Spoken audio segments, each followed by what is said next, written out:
Қайырлы күн достар, менің каналыма қош келдіңіздер. Бүгін мен сіздерге раушан гүл тәріздес етіп жасайтын керемет булочканың рецептіменен бөлісетін боламын.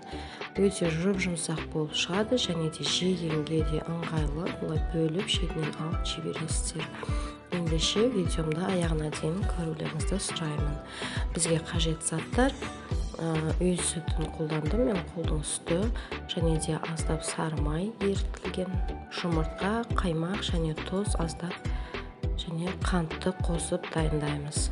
Сүтімізді жылы етіп аласыздар және де аздап су қосып жіберсеңіздер де болады. Қалауларыңыз бойынша өте жұмсақ және әдемі болып шығатын болады.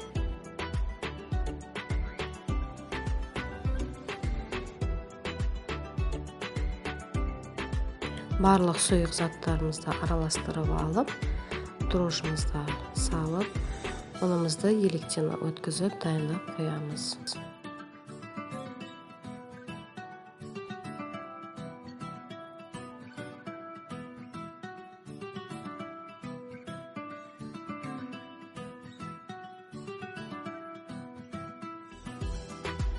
Аздап ванилинді салып жібердім. Ол өте дәмі де керемет және иісі де керемет болып шығатын болады. Егер қаласаңыздар, қоспасаңыздар да болады әрине.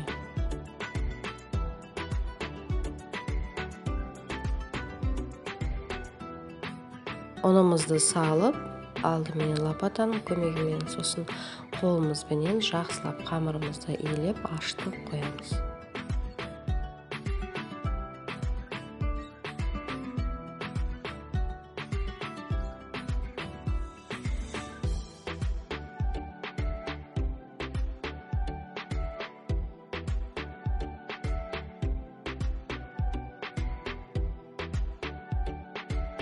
Жарты сағат көлемінде қамырымызды ашып шықты. Енді қамырымызды алып, 2-3 қайтарып жасап жіберсеңіздер де болады, бірақ бұл булочка түріне бір ашығаннан жасай берсеңіздер болады. 3 жуалаға бөліп дайындап алдым. Қамырымызды енді жұқалау етіп, жайып аламыз.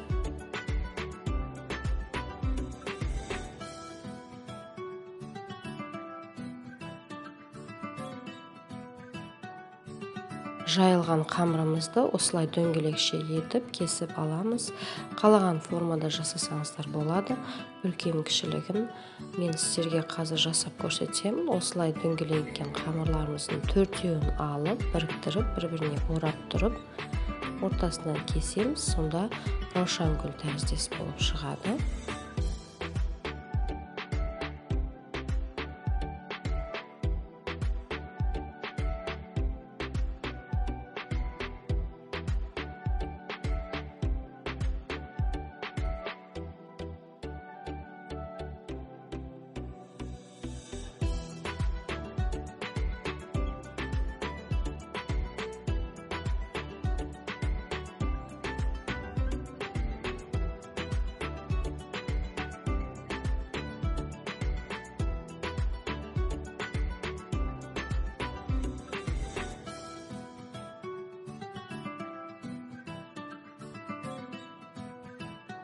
Мінекей осылай дайындап алған гүлдерімізді енді табамызды майлап жіберіп, ортасынан бастап осылай теріп қойып шықсаңыздар болады.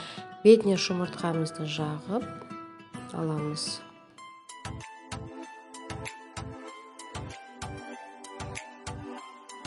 Егер де қаласаңыздар, осылай крошка дайындап алсаңыздар да болады. Ол үшін ұнымызға сары майымызды салып, қолымызбен осылай еземіз және де аздап шекер салып жібересіздер.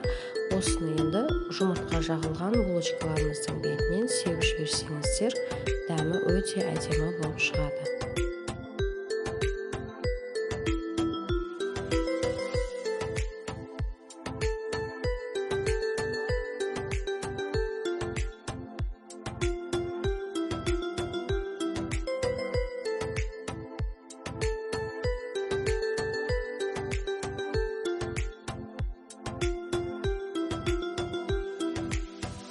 Егерде қаласаңыздар, булочкаларымыздың үстінен мейіздерді қойып шықсаңыздар да болады, ол өте әдемі болып шығады.